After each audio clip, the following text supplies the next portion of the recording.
Hi, this is Spanish Mamma Mia, making one of the Spanish dishes. Today we're gonna do Albondigas con garbanzos.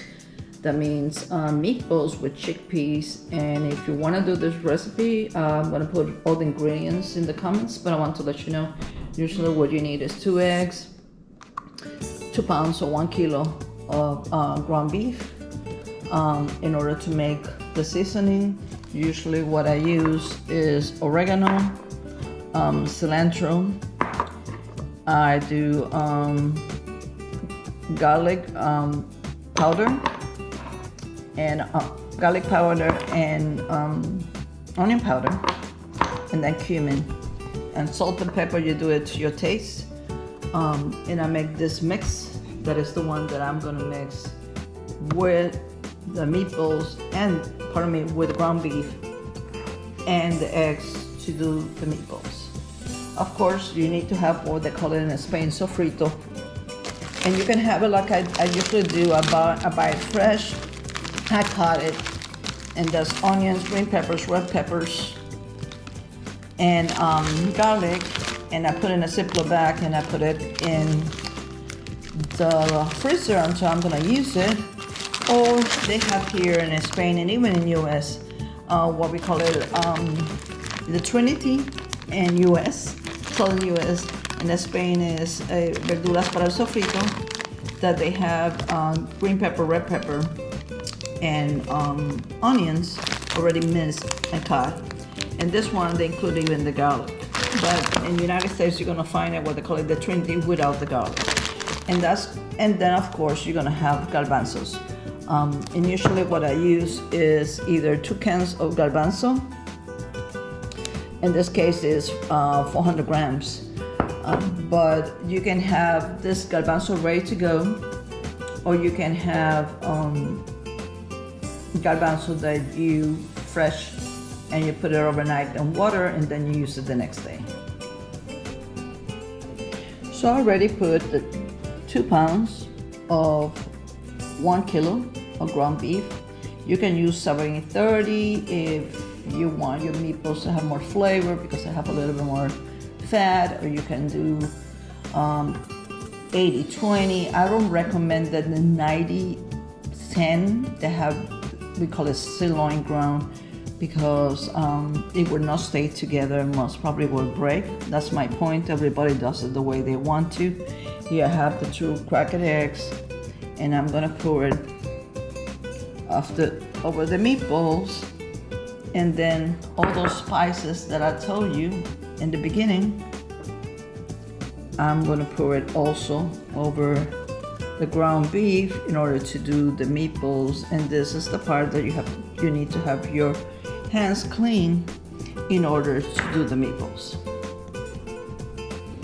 If you see, I already have everything mixed, and you know that it's mixed because it's kind of sticky. This is the part that you're gonna do the shape of the meatballs. I'm moving here with a spoon so you see in terms of how it is. But you can use a spoon to do the meatballs, so you can do it with your hand. If you don't want the meatballs to stick in your hands, what you can do is in another bowl, you can put a little bit of flour, and what that would help is that you can put it in your hand when you're doing the meatballs, so the meatball will not stick to your hand. And be sure that you put olive oil in the pan that you're gonna put the meatballs, in order that that pan will be hot by the time you put the meatballs. Like again, this is the recipe I got taught by my grandmother. Everybody just do it different. I don't want to offend anybody the way that they were taught to do and teach how to do the meatballs, but this is Mamma Mia recipe. And back again, you can do the modifications that you want based on what you have learned how to do it. How much you want to put up olive oil in your pan? I only want to be coated in the bottom. I don't want to put a lot that it will affect my sauce later on, but I want to put enough that you see that it's coated. And at the same time, when you put it on, you're gonna know that it's hot because the olive oil is starting like doing a little bit of bubbles. You know now that the oil is hot because they have gone to the corners of the pan and they have those bubbles, and you can put your hand and you feel that it's hot. And here I finished already doing the shape of the meatballs. There are some that are a little bit bigger than other ones. I would tell you that would be the size of a golf ball. That 2 pounds or 1 kilo of ground beef give around 20 meatballs. So that will feed a family of 4 if everybody will eat like around 5 meatballs per person. And now I'm going to put the meatballs in the pan to kind of braise it a little bit so they will not break apart later when I'm cooking. As you can see, I'm starting to put the meatballs in the pan. It's what we would call it medium to medium high. I want it to get brown, but not to the point that they get burned. And I want to be sure that I don't overcrowd the skillet. So be sure, or the pan you're using, be sure that you leave a space between them so they will not get attached to each other, and the olive oil will cook.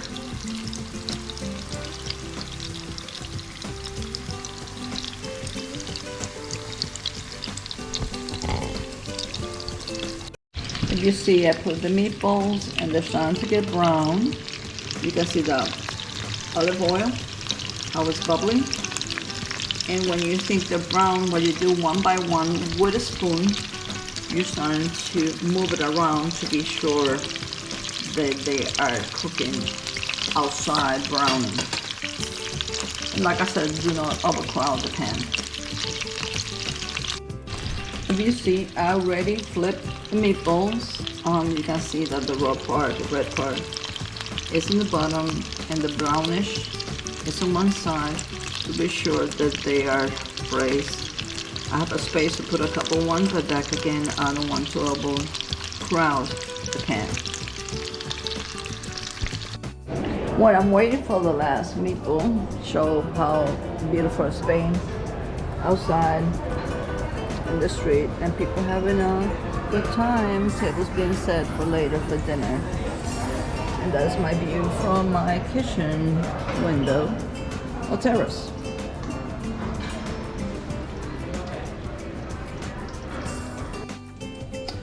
When the meatballs are already brown outside, I said not cooked, brown, you put it in a clean dish and then leave the oil with some of the flavor of the meatball to do what we call it the sofrito, or your base with the onions, peppers, garlic, and red peppers and green peppers. And this one and with a little bit of red sauce, and this one we're gonna teach you now. And now in that same olive oil that you cook the meatballs, you put equivalent to what is 1 white onion cut in little dices, 1 green pepper, 1 red pepper, and 2 garlic to do the sofrito. How you know that it's gonna be done? When everything starts to be soft and the onions look translucent. So for that, I'm gonna increase a little bit to medium high for that to happen.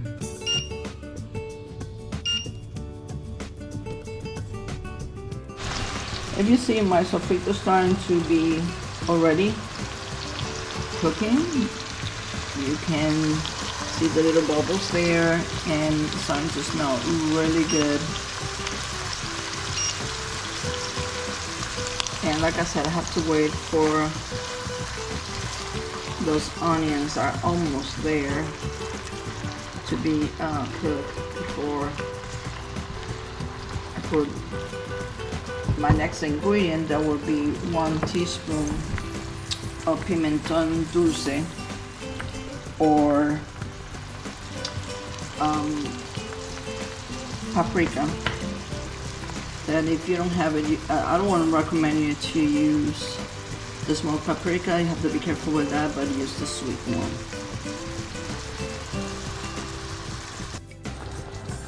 Here I put the tomato sauce. If you see, it's already cooking. I have those beautiful colors. And in my case, I like to put 1 cup of wine. I use white wine. You can use red wine. Please don't use cooking wine. Use a wine. If you would drink it, it's perfect to cook.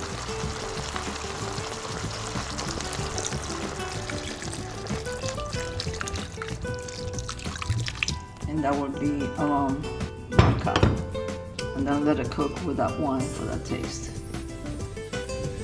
After the wine have reduced a little bit, and you know it because you don't have the smell of the alcohol, you already have the smell of, and this is already, you see, it's boiling. That is time to put your meatballs back in the sauce and let them cook with it. Now if you see, the meatballs are done, been 25 minutes. So the point is to now put the chickpeas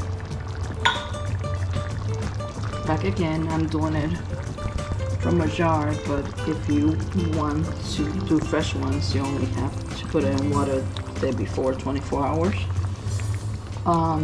Drain it, rinse it with water, and then put it back. And I'm moving the chickpeas so they will be cooked.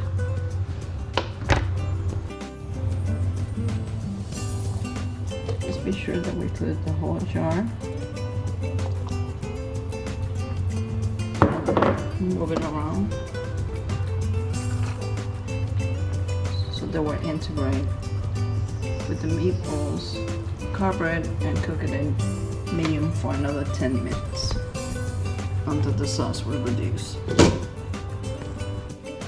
15 minutes after I'm gonna let the sauce ready, as you can see right now that it's ready to be served. Now I'm gonna wait for the sauce to thicken and also the meatballs to finish cooking. And I'll drop a little bit fire to medium and I'm covering. It will be maybe like around 20 to 25 minutes.